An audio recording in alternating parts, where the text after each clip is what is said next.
Gord Montgomery from Inside Golf Media, and I'm at the beautiful Predator Ridge Resort in Vernon, BC, and I'm honored today to be joined by a special guest, Mr. Dick Zokol, former PGA player and a gentleman that does some real estate work up here right now.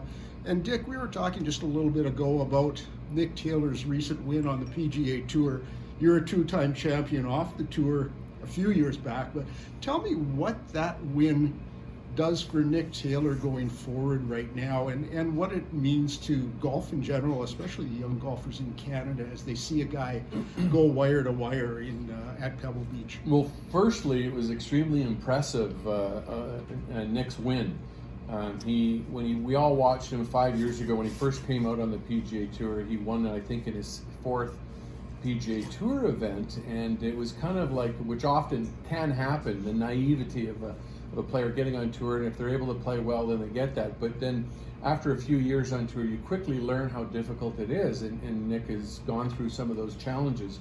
But for him, knowing him that I do and been watching him since junior golf, my boys played junior golf with Adam Hadwin and Nick Taylor as well. So, Nick has got first of all, he's got a great golf game, there's no doubt about that, but what really is the determining factor is how his mind works. His maturity.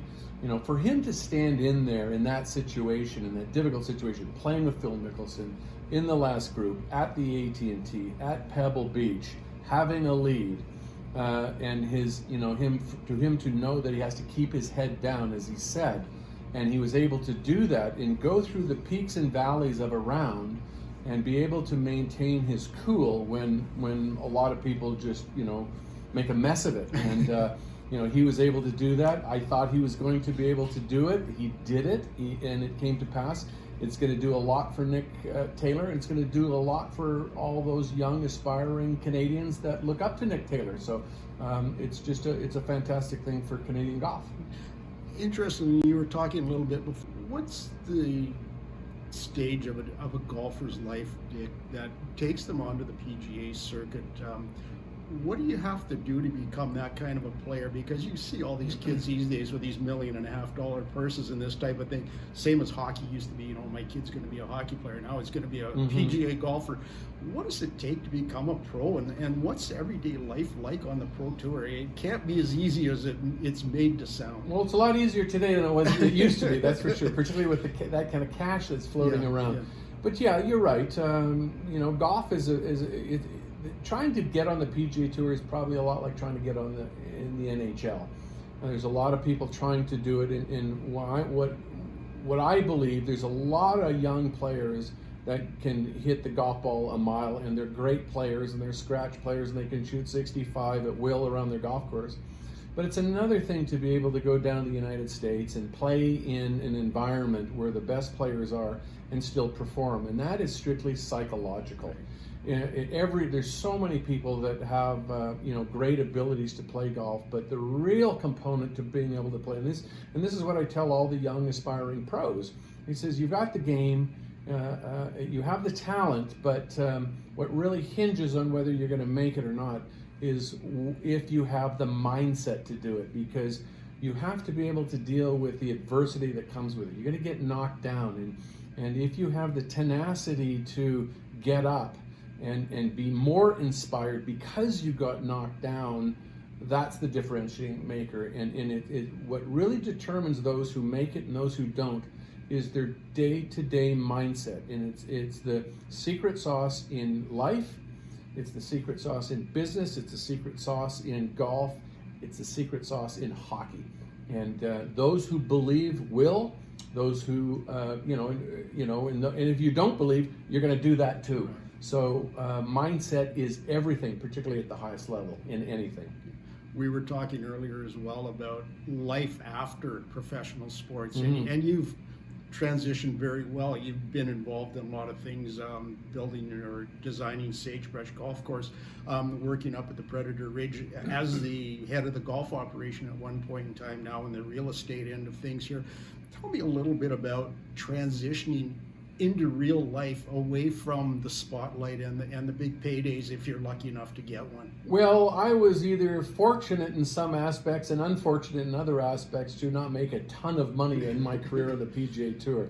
I won a couple times, and I think if I won a couple times in this era of money, I'd have been, financially set. But when I retired in 2003, having won 2 golf tournaments on the PGA Tour, I had to work for a living. So I had to transition into and make sure it was a successful transition into the business world. And my first venture out of PGA Tour golf was being a developer. I, built and co-designed Sagebrush Golf and Sporting Club and was the owner of it. I was the developer.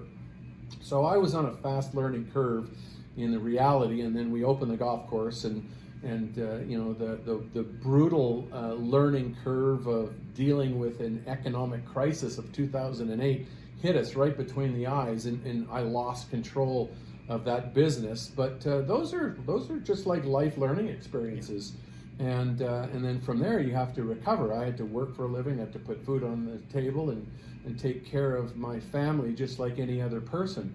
So I look at that as being, that's a gift, simply because it wasn't easy, and I had to learn, I had to fend for myself, and I've always been in this business of I only can eat what I kill, and that you get that as a PGA Tour golfer, and the business world is no different. If you're waiting for something to land on your lap, you're going to starve. Yeah.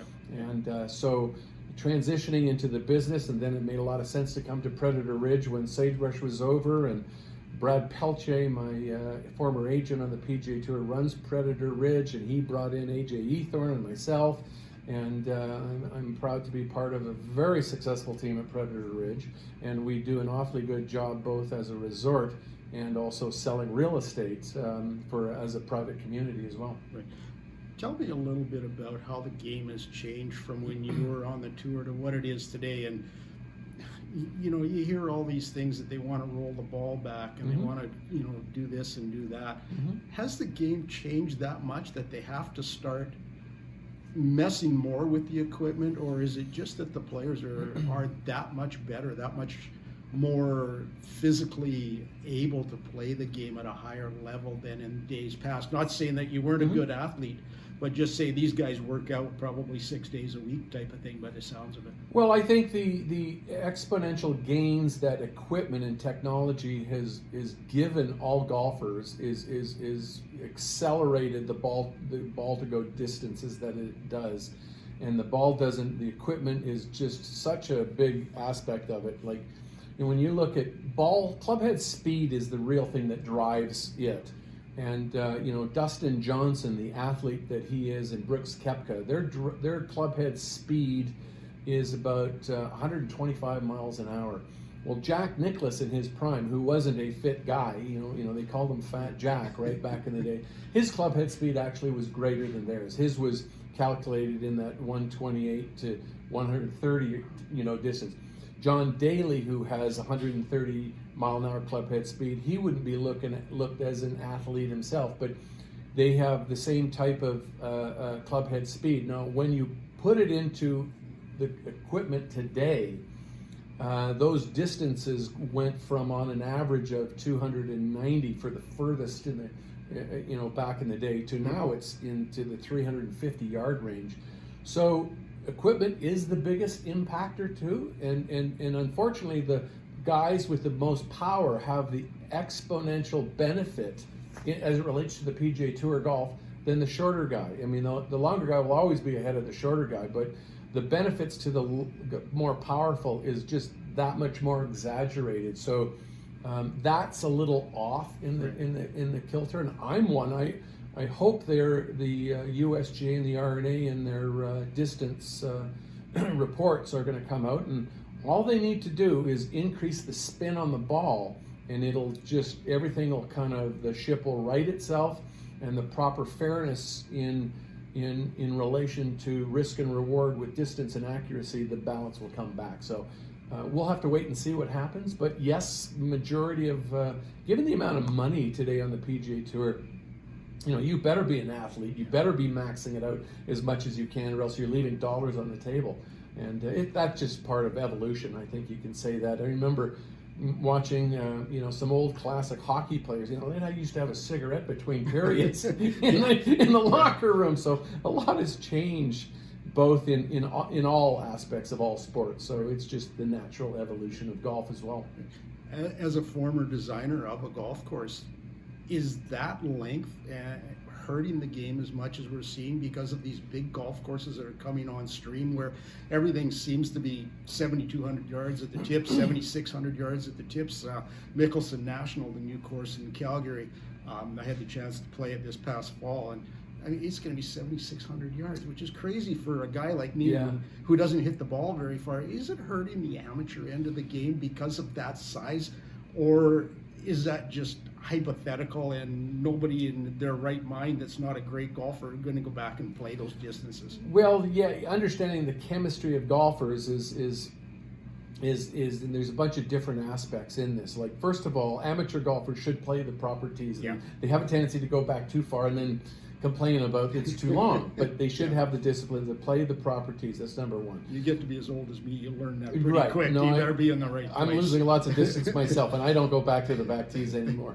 But at the same time, if you're kind of like Augusta National, and we're using the best of the best as an example, when Bubba Watson is playing the 13th hole of the par 5 and has a driver and a flip pitching wedge in 2, you have to scratch your head and wonder if this is how the game is intended to be played, given that type of clubhead speed. And quite frankly, when you're using Bubba Watson as an example, with the equipment as forgiving as it is, it allows him to swing the way he does out of an instability positions. And I'm not sure that Bubba Watson would be able to do what he did if, using the example, if you used old equipment. You have to have a more stable base, and if you couldn't control your ball, as the ball spun, if you couldn't put it in the fairway, then you'd always have to kind of back off until you could put it in the fairway and manage your game that way. So it does allow for those types of players. And again, a guy like Dustin Johnson, in my mind, he'd have been a great player today as he is. And Brooks Koepka, they'd have been great players back no matter what era they played in, because they're all around great players. But there are a few that are sneaking in there to having great careers, but that I don't think would necessarily be great players if they played when the equipment had different demands. Speaking of golf courses, two really, really good golf courses where we are, and unfortunately it's the middle of February, so we're not playing much golf here right now. Tell me a little bit about the layouts here, especially the Ridge Golf Course, the lesser known of the two, but from what I understand, it gets more play now than the Predator course, which was host to a couple of really big skins games with Mike Weir and Sergio and these guys. Well, the Predator course was the first golf course built 28 years ago, 29 years ago. And then when Westbuild, the current owner, acquired Predator Ridge, they contracted Doug Carrick to come in and build the Ridge Golf Course. And the Ridge Golf Course opened in 2010, and I love it. I think it's a great golf course. I think it's a superior golf course than the Predator course. But having both contrasting courses, the Predator course is a little more difficult, looks a little more kind of like that modern linksy type of a look, but the Ridge course is a lot more forgiving. It's a lot more, it's in very inviting for entry-level players, average players, or even advanced players. I love it. The scenery is great. So the two combinations of both golf courses really make Predator Ridge a desired destination.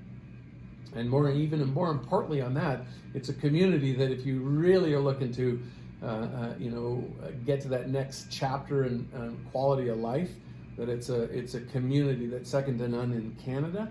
And the people who are buying homes here now are just absolutely loving their lifestyle at Predator Ridge.